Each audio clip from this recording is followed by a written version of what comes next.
Bismillahirrahmanirrahim. Assalamualaikum warahmatullahi wabarakatuh.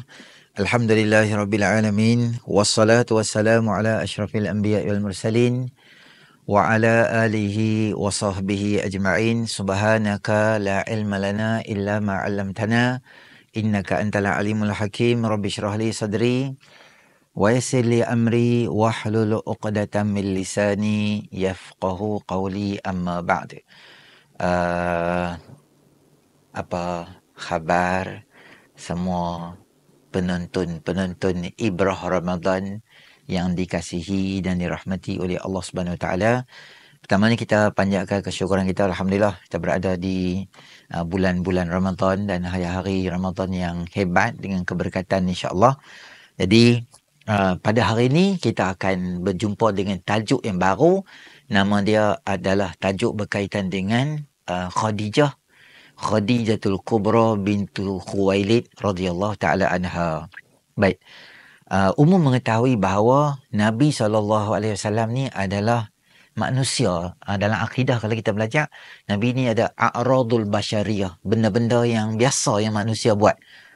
Makan, minum, tidur, letih, sedih, tak larat, gembira. Itu watak manusia biasa. Kerana Nabi ni nak jadi contoh lah, kita boleh ikut kan.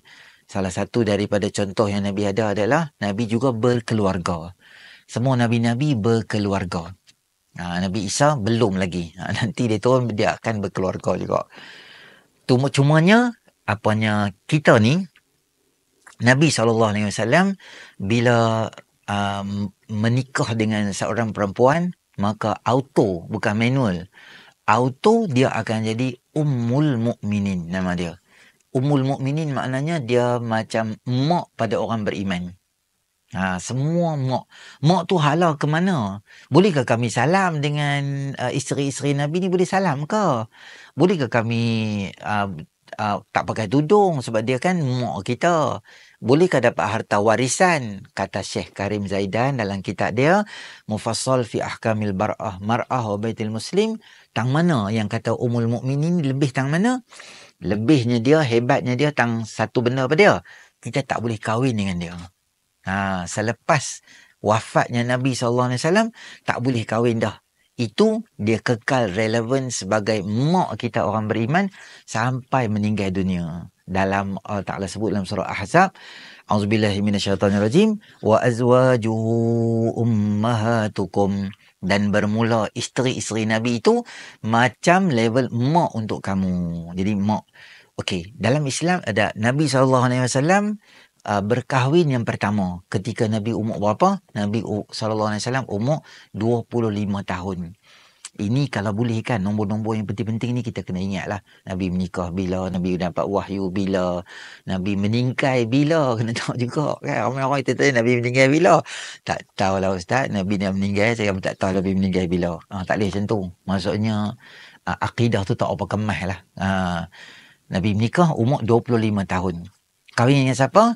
Kahwin dengan seorang manusia yang sangat hebat dan mulia dan begitu tinggi nilaian dia, baik di segi manusia atau pada pandangan Allah Subhanahu Wa Taala. Nama isteri Nabi SAW yang pertama, nama dia Ummul Mukminin Khadijatul Kubra bintu Khuwailid. Nama betul dia Ummul Mukminin Ummu Al-Qasim Khadijah binti Khuwailid bin As'ad bin Abdul Uzza bin Qusay bin Kilab bin Al-Quraisyiyah Al-As'adiyah. Itu nama penuh dia.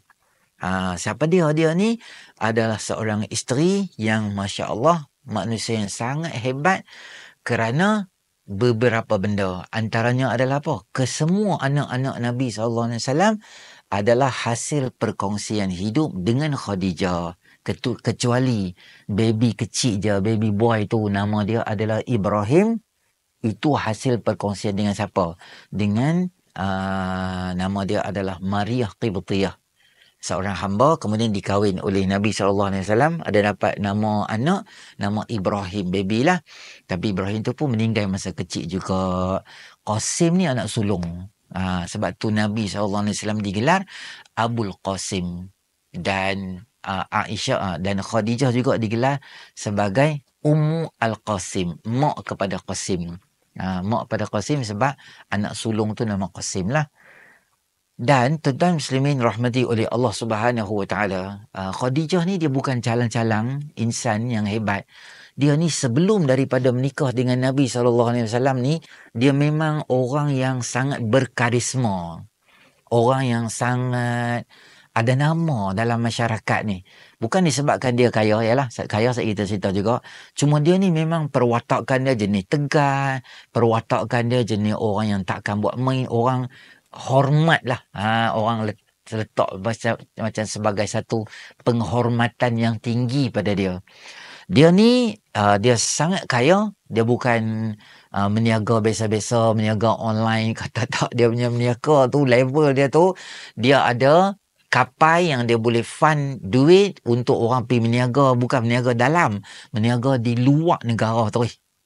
Nabi SAW pernah jadi staff dia untuk tolong bawa meniaga bahan-bahan meniaga. Maknanya perniagaan yang sangat hebat, orang yang sangat dikenali, orang yang ada nama, kita kata, nak kata billionaire macam ni lah, masa zaman kita ni yang macam tu, dia punya nilaian dia tu.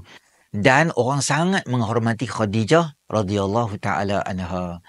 Dia ni juga ada banyak sejarah yang hebat. Dia pernah tenangkan Nabi SAW balik daripada Gua Hira.